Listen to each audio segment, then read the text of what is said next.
wide receivers. It's Brandon Cooks going up against Julio Jones. So let's get over to the ATL, Atlanta.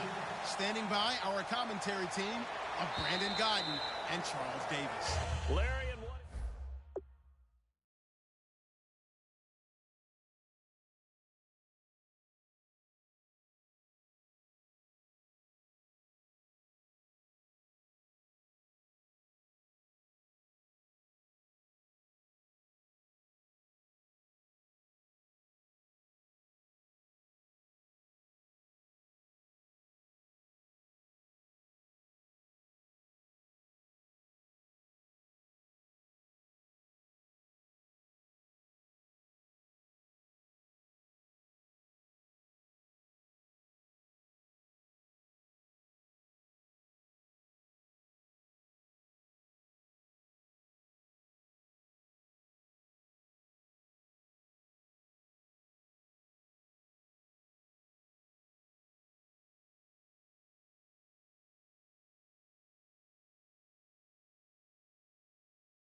And the D-line pinching together must be expecting the run.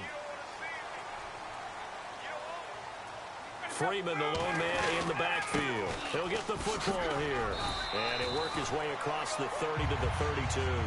A solid run on first down. Gain of 7 leaves him with a 2nd and 3. Now, that's a run that warms a play caller's heart because you're actually set up to do whatever you want on offense. You come right back and run essentially the same play because you have momentum. Or you can fake that running play and throw something deep over the top. Or you now feel like you have an extra down to play with. Because if you go ahead and just throw it and you don't get it, come back and try and pick it up on 3rd down.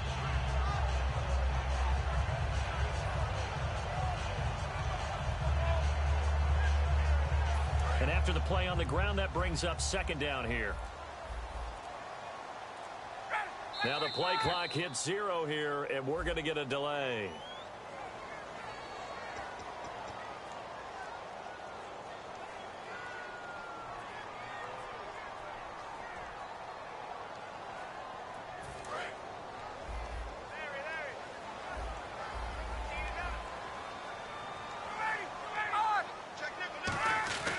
On 2nd down, here's Ryan. Oh, he'll want that one back. Incomplete. He doesn't drop too many in that department. 3rd down. Here's the offense, and we talk about the tight end, Jacob Tammett. A lot of people thought of him as simply a safety valve receiver. He can be a primary receiver. Jacob Tammett shows better athleticism than what people expect. An early tough test on the opening drive. This is 3rd and 8.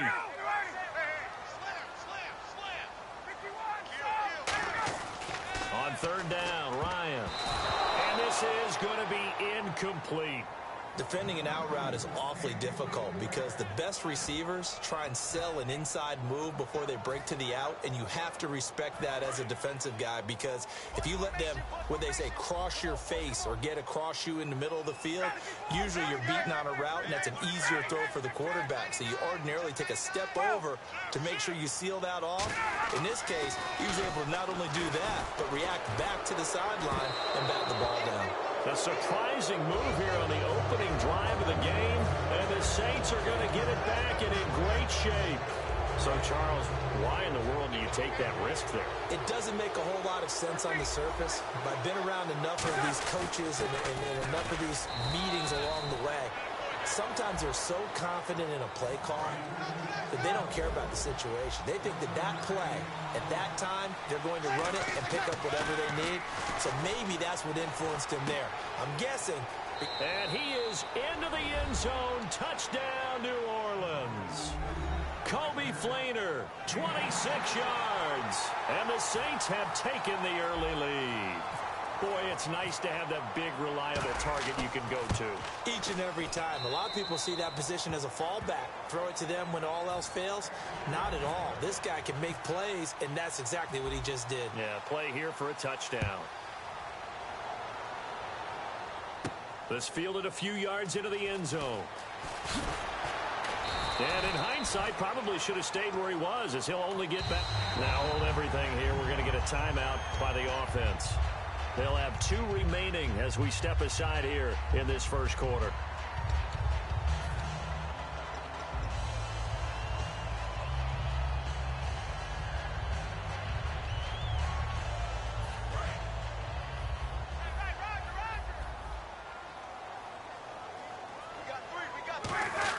They'll run with Freeman here to begin the drive. And not a whole lot to speak of there as they'll bring him down shy of the 20. A gain of 3, second down. The former Indiana Hoosier here, Tevin Coleman. What a compliment to Devontae Freeman Tevin Coleman is. And in that Denver game, he just kept getting better and better. 163 yards from scrimmage. Had 132 in the air. I mean, now we're looking at Devontae Freeman and Tevin Coleman. Not as just, guys who replace each other, but backs 1 and 1A. I mean, it is phenomenal what they're getting done, and they are really jumping Atlanta's offense up in a big way. Give him a couple on the carry there, 2nd and 8. That's a good play by the guys on the defensive side of the ball. Held them to a gain of 2, and that changes the playbook a little bit now for the guy calling plays. 2nd and 8. Now he's got to probably think about going to the air instead of maybe staying with the ground game. Give him 11 yards that time and a new set of downs. When you execute a drag or a crossing route really well and give them a chance to let it develop a little bit, you can gain some significant yardage hitting your tight end on that one. A nice pickup there of 11 yards, and it'll move the sticks. Doesn't matter whether it's a zone coverage or man coverage, the drag route can be effective when it's run well. They go play action here on first down. And incomplete. Crisis averted. Almost picked. Instead, second down. Pretty nice coverage there, but a missed opportunity for an interception. Let's face it, a lot of these defenders, they've got it all. Speed, athleticism, hands, a little bit questionable. Now a first carry for their fullback. And he'll push his way up to about the 44 here. Give him 4 on the ground there. They're now left with 3rd and 6. And that was a good collision right there. And I know this as a former defender. If you're playing linebacker, you're going through a checklist on every play. Who you think's going to get the ball, where you think the ball's going to go. Rarely do you expect the fullback position to get it. And on that play you did. So you got to steel yourself at that point because the contact is going to be strong. And they're not able to convert on 4th down. Now the Saints, they trot their offense out here, and they were able to punch it in the end zone last time. They'll be looking to do that again here for the defense. Obviously, they'll be looking to stop them from punching it back in the end zone. It always is punch-counter-punch, isn't it? And which team has the advantage? Well, let's just go back. Last time on offense, they rolled downfield, got into a good rhythm. You can see a little more bounce in and out of the huddle. You can see the sideline really get into the game. So defensively, you're thinking to yourself, how do we take that away from them? How do we get the advantage back? Let's see what they come up with. I think pressure is always the first way to go. You love pressure. I love it. We'll see if they dial it up this drive. And here now the defensive starters for Atlanta. Vic Beasley's a very talented outside linebacker whose number 1 task, rush the passer. But he has the athletic ability to drop into coverage. 13 yards that time and a first. And defensively, they were in zone coverage there. Do you have to be a little careful? You're losing playing against a good quarterback like he is to not play too much zone? Yeah, you have to be careful about how much time you're giving up. I think it's a good point you just brought up. So maybe if you still want to play zone, you go to a zone blitz scheme. And you can drop anyone out of your defensive front. Defensive end, defensive tackle. It doesn't matter. You just exchange someone to bring more pressure towards the quarterback and still try and cover downfield. Now Breeze throwing on second down. He was looking for Mark Ingram there. And that one goes incomplete. He's maybe lucky it wasn't a fumble as he got hit as he threw it. So 3rd down, and the Falcons going with a dime. 6 defensive backs. The good signal callers would never go back in the huddle and play the blame game because they need those guys to protect him. But on that last one, his offensive line, they lost their leverage very quickly, and that's why they were able to get to him and hit him as he tried to throw the football and force an incompletion. To throw, it's Breeze. Looking for Cooks, and it's intercepted. Picked off by Robert Alford. And his crew will take over at their own 45-yard line. Atlanta now coming out on the field. They had a great drive going last time. They were moving the ball, and then all of a sudden it just stalled out. So we'll see what they can do here, Charles. And it's always easy to second guess when you don't get it on a fourth down try.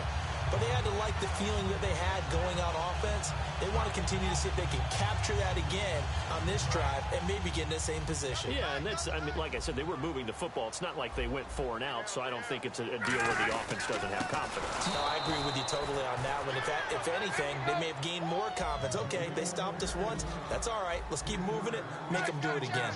And that's why you see so many teams play a 3-4 defense, because that set gives you a lot of flexibility about where to bring pressure from, and it's hard for an offense to pick it up. Left side, right side, up the middle, especially with some really flexible linebackers. Yeah, we noted earlier that Matt Ryan had the 500-yard game, came down below 300. Julio Jones had 300 yards receiving in Week 4. In Week 5, just 29 yards. Probably exhausted still from the week before. But that speaks to Atlanta's offense, okay?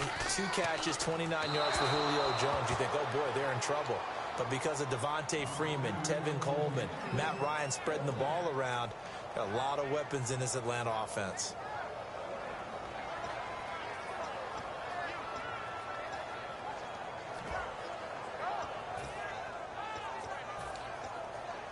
And a tough ask here. They're going to go for it on 4th down and 9.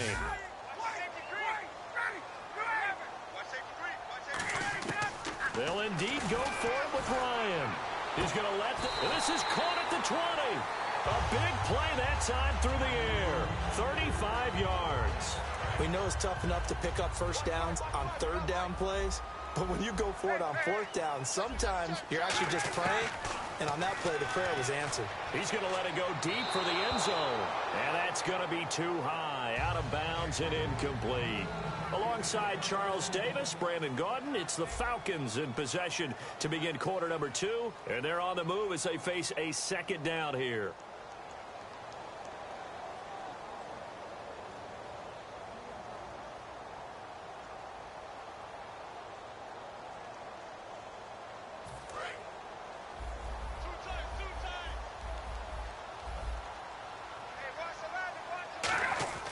Second and 10 now. Ryan.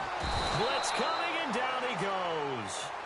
Now whistles come in. We're going to get a timeout here by the offense. That's their second, so they'll have 1 remaining here in this 2nd quarter. We'll be right back.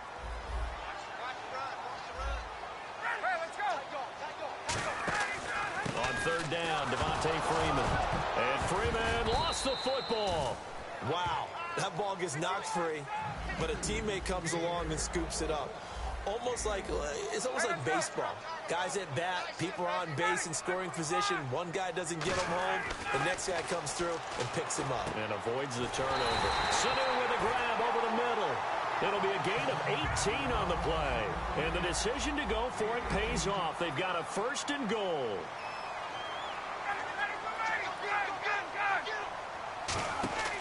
They'll run here with Freeman.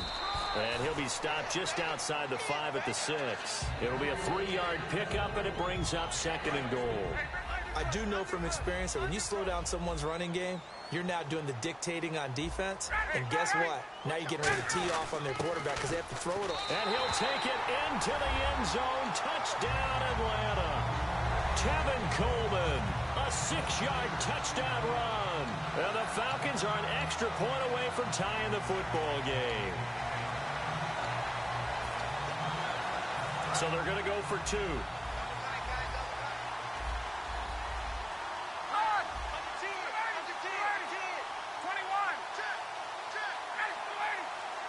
Now they'll put a receiver in motion left. They'll look to run with Freeman. And he will dive into the end zone, and the 2-point conversion is successful.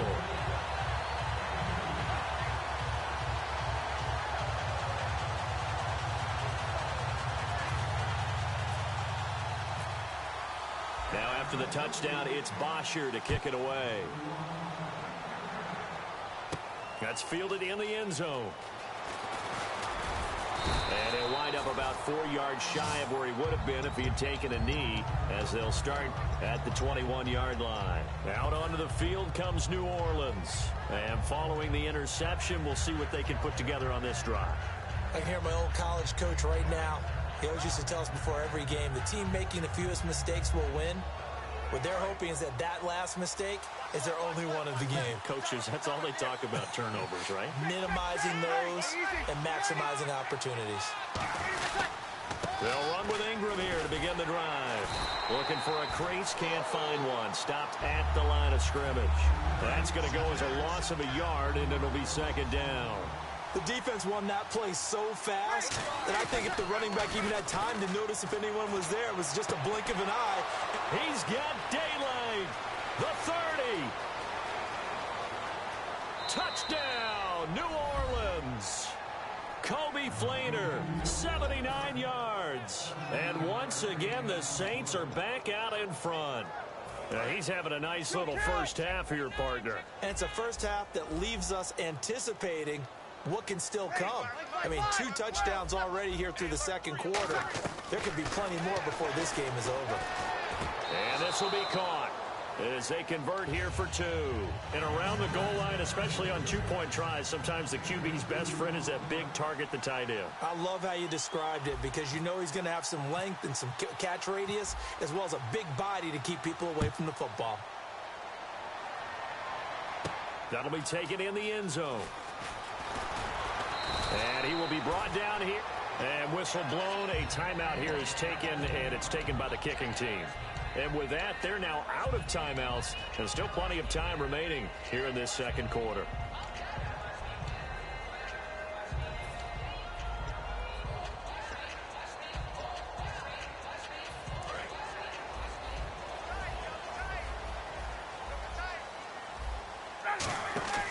The drive will start with a carry by Devontae Freeman.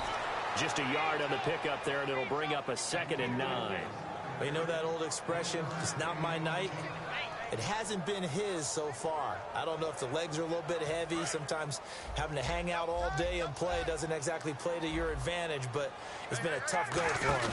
Every time he looks up, somebody's there defensively. That was the same case on that play. And he'll find some space up to about the 25. Call it an 8-yard gain. Much better shape now on 3rd and just a yard.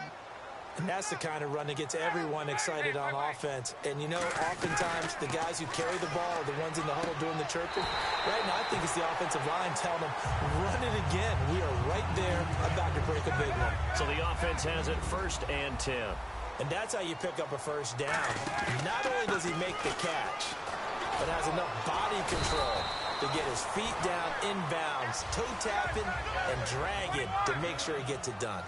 Whenever we meet with coaches and they always talk about wanting to establish running the football, it's oftentimes with a good tight end who can control the line of scrimmage and the point of attack, and they're becoming harder to find because the colleges are giving us a whole lot of receiving tight ends, former wide receivers who can run, not necessarily block very well. In this case, though, we saw 2 tight ends on the field, both of them with the ability to block, and they ran the ball successfully behind that power set. And he'll be taken down, but not before he gets into enemy territory. Give him 12 yards on that one. It earns him a fresh set of downs. And that run was what a lot of people call an explosive run. Gave them good yardage, solid yardage. They feel good about the whole thing, and they did it behind a 2 tight end set.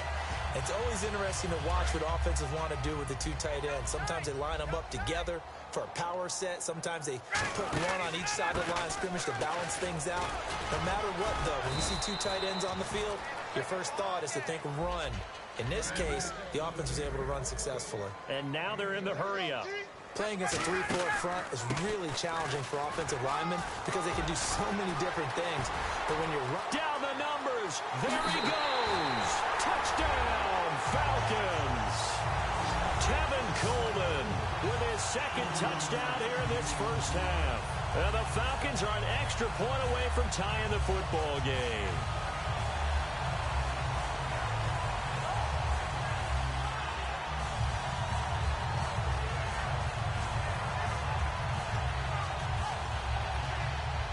And they'll get set here looking for the 2-point conversion. Let's go. And now we've got a stoppage and a timeout here called by the defense. It's their first of this first half as they look to regroup and hopefully stop the two-point conversion coming up. And they will line up now for the two-point try. It's Coleman here.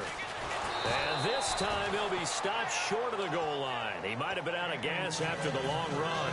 In any event, the try for two fails. Now after the touchdown, it's Bosher to kick it away. That'll be taken in the end zone. And he's able to get it across the 20, but not by much, as he's marked down at the 21-yard line. Out onto the field comes New Orleans. And they will simply, Charles, be looking to duplicate what they did last drive when they were able to push it in for 6. And they hope it'll be that easy, right? To be able to take exactly what happened before, replicate it. They may have to make a few additional changes along the way because I'm sure the defense will make some adjustments, but they've got to have great confidence having scored the last time out. And it pops free. The collision there jarred the ball loose and brings up second down. Well, partner, I guess that answers the question about whether they're going to sit on it or not. It does. Now we'll see if they try that again. Yeah, I think what we find on plays like that, when you take that shot, if you're unsuccessful, then you go way more conservative to finish the half, you know? I think that's the way they'll go. Creeping up on a minute to play in this first half. I know the toss play begins with the guy taking the snap and turning around and tossing it to the runner. But where the real intrigue is, can they seal the edge? Whether it's an offensive... Now Breeze lost the football. So they escape, so to speak, maintaining the football. Defensively, though, opportunity miss. It definitely was, because that's all defenses talk about. Getting the football and either advancing it the other way or just getting possession and turning it over to their offense. That can be a little bit deflating. You're exactly right. A lost opportunity. Now the veteran punter for the Saints, Thomas Morstead, on to punt on 4th down.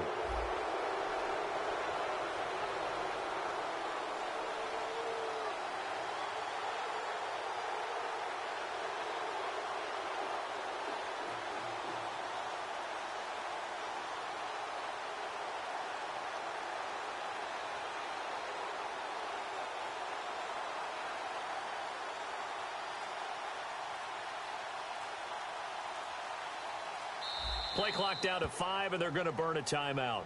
So as they take it over, we step aside.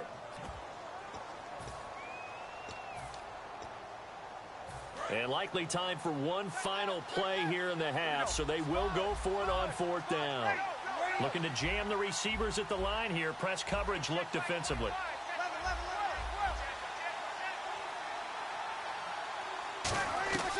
The final shot before half for Breeze.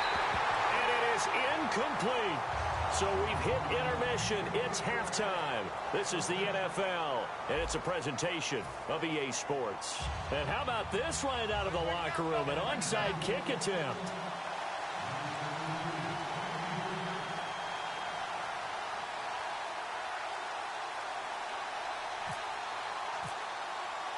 The kickoff team on the field now as they will send this one away.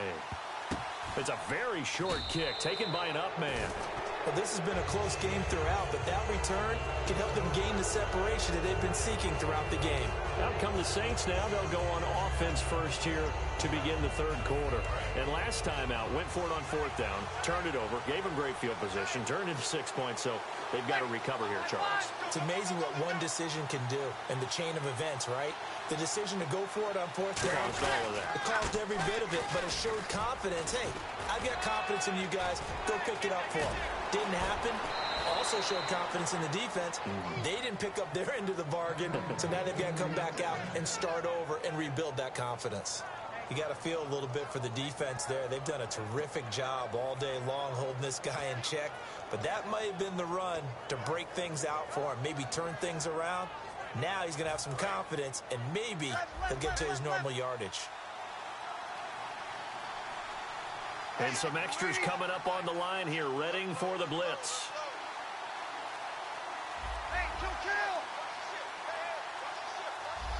And the play clock's running down.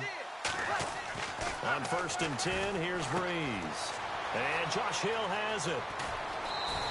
A big play there on the catch and run, and it's going to yield a new set of downs. Well, coaches always talk about finding balance on offense. I don't think you can get much more balance than this. Big-time run, big-time pass. A 1-2 combination. Looked pretty good. How about that? And he is in for the score. Touchdown, New Orleans. Mark Ingram, a 3-yard touchdown run. And the Saints now add 6 to their lead. And they're able to run it in. It started with a battle in the trenches. They won there, and they got in for 6 points. And that's going to be a tough one for the defense to deal with. They've got to go to the bench now and figure out how we're going to slow down this running game, because on that particular play, they had no answer. Set now to kick this one away, and off it goes. That'll be taken in the end zone. And he'll take it back to about the 19-yard line. So we get set to start this third quarter. Here's the Falcons offense now. They're down in this game. A chance for the offense, though, to put something on the board, get some momentum here in half 2. Try and get things kick-started for them. And you know at the half, they discussed how they were going to get that done. This is where scripting comes into play a lot of the time. How many plays do you script coming out of the second? Most of the time in the first half, you're scripting 12 to 16. I think in the second half, you're really scripting more like 8 to 10. Kind of a starter or an opener. And now the Saints are going to take a timeout on defense. It's just their first, so 2 remaining as they burn one here in this third quarter. And the coach has decided to throw the red flag. He will challenge this play.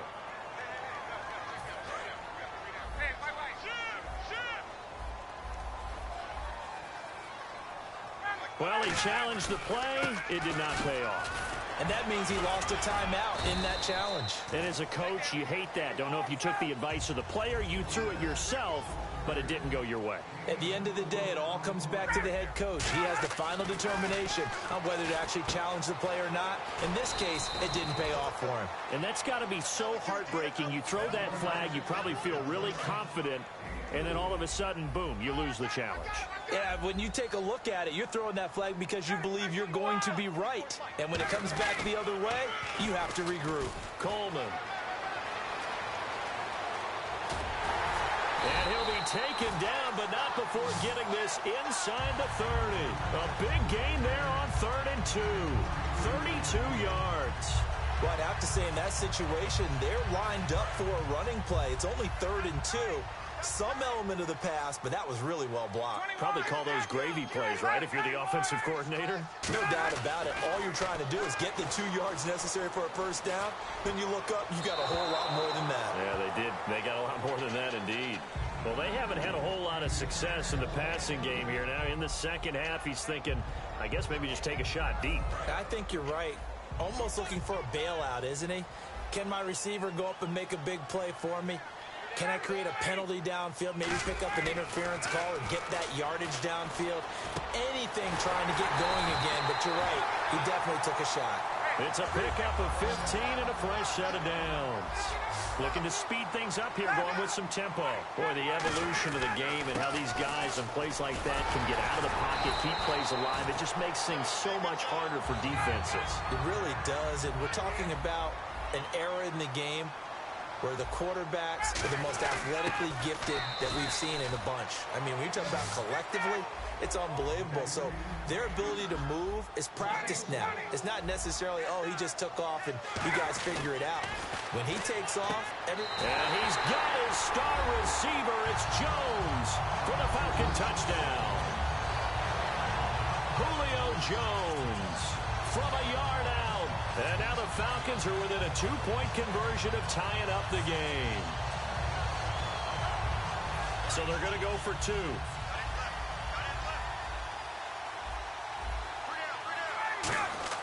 To throw for is Ryan. And this one incomplete. So they went for the 2. They don't get it. Well, partner, since this new 2-point rule came into play, offenses spend a lot more time working on it. That means the defenses are doing the exact same thing. That's fielded in the end zone. And he'll take this one near the 25, call it the 26-yard line. Out onto the field comes New Orleans. And they'll just simply be looking to build off the confidence of the last time out where they scored a touchdown. And confidence is powerful, isn't it? When you scored once, you feel like you can go back out there and get it done again. Doesn't matter what the defense throws at them. They feel like they're in a groove right now, and they want to get out there and show it. Yeah, hoping to stay in that groove here this go-around. On second down, Ingram. And he's got room. 7 yards there, good enough to move the sticks. And that's a nice pickup of a first down on that second down run. And at that yardage gain, they can run that play on any down.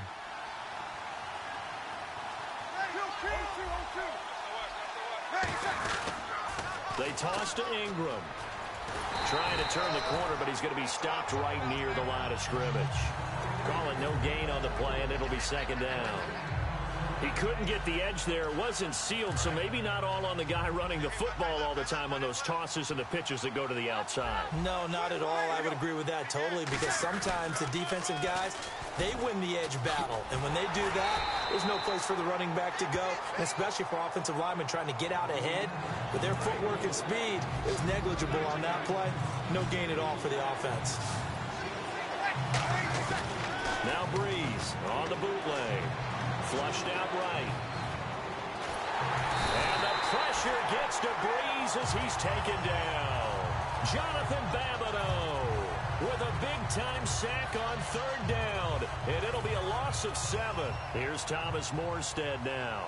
And surprisingly, this is the first punt of the game for either team. Back now in Atlanta. It's been a good one so far. Just a 2-point game here as we...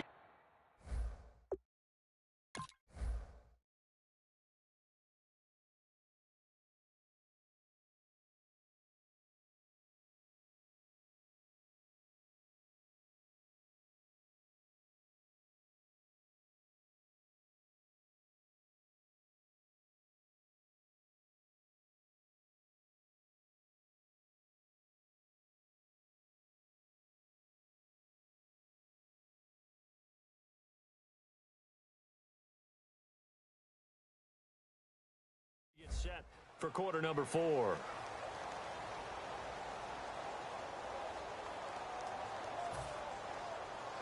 Here's Thomas Morstead now as he's on to punt for the first time tonight.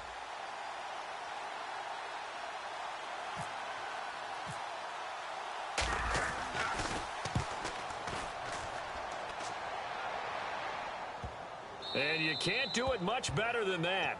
This ball kicks out of bounds at the 4-yard line. Atlanta now coming out on the field. And now last drive so successful with the ground game, ending in a touchdown. Do you stick with that formula?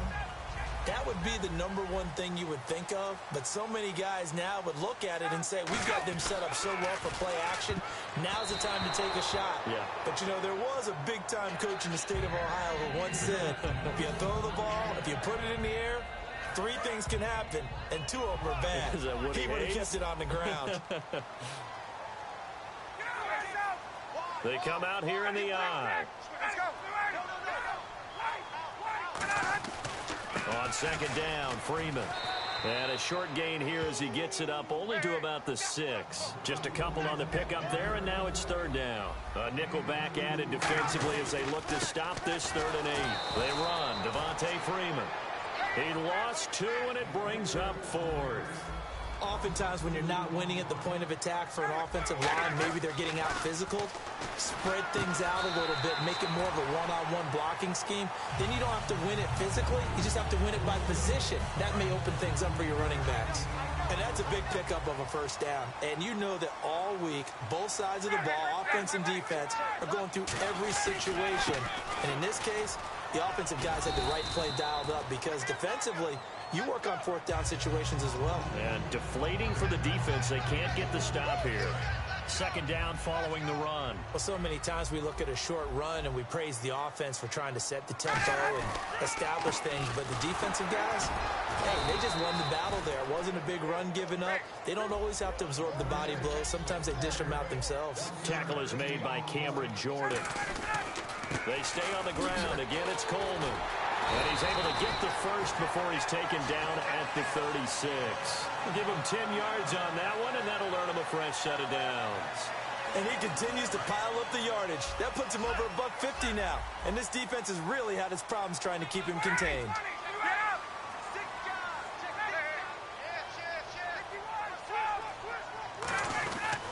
Here's Coleman. And he'll get this up to about the 38-yard line. 2 yards on the carry there. It'll be second down. And the offense moving quickly to the line.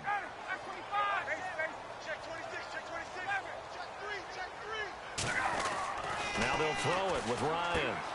The left side completion to Jones.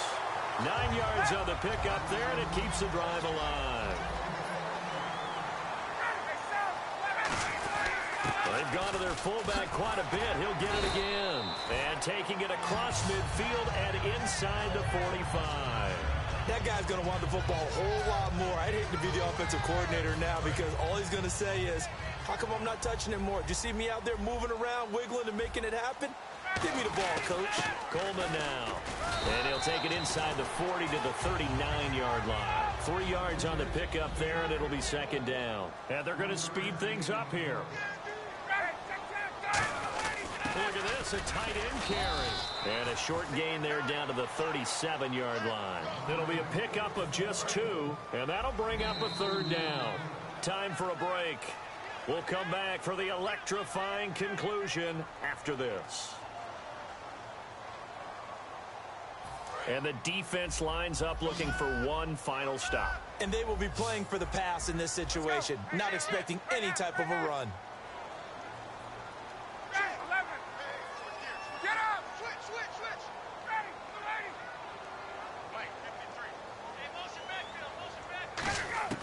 From the gun on third down, Ryan. Getting it out left side to Sanu. And he'll go down here at the 35-yard line. One score down. Here we go. They're going to go for it here on fourth down.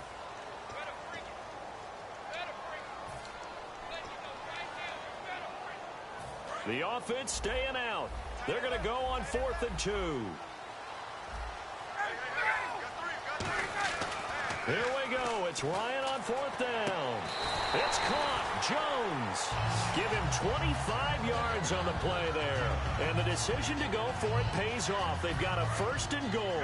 And a really long drive here, and it goes on and on.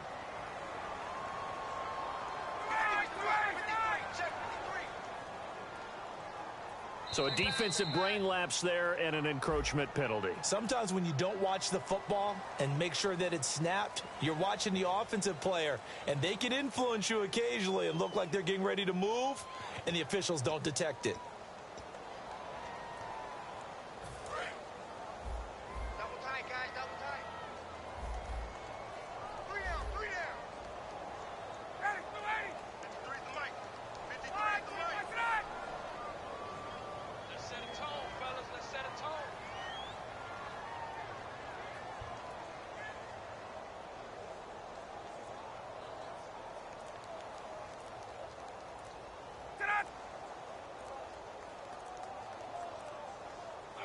And they will take a knee and set up what would be a potential game-winning field goal try. It's a loss of a yard there, and now second down. An encroachment penalty here, maybe just a mental lapse, partner. Sometimes you have to just watch the football. Make sure it's snapped before you're jumping.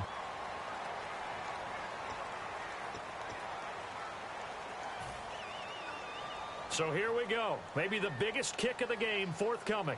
This to take the lead here in the final minute.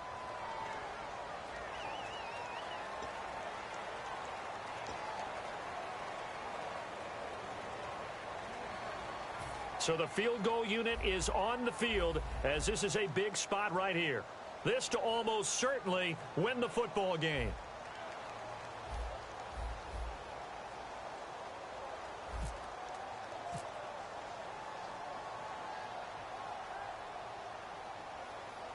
Well, we looked at each other right when he flinched. We knew that that flag was coming. Yeah, offsides, easy call, mark off the 5, and keep it moving. And, Charles, I think when the schedule comes out,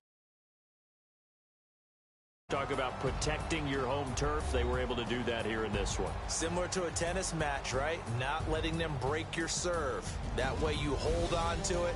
They got it done, and they feel very good about that victory.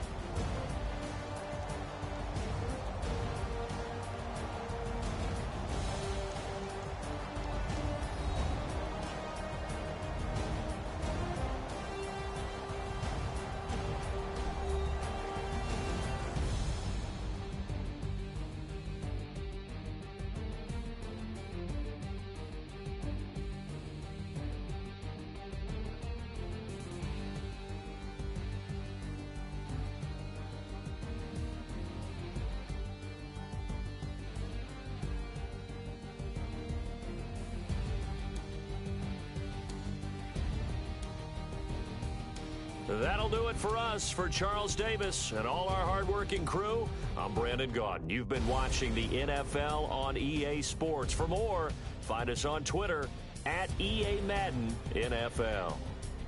It's a win for the Falcons here as we say so long from Atlanta.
Live like it's Mardi Gras and go dumb with my whole squad and don't need no R&R. To regular life, I say au revoir. Hey, living life in the fast lane. May your pain only beat. So please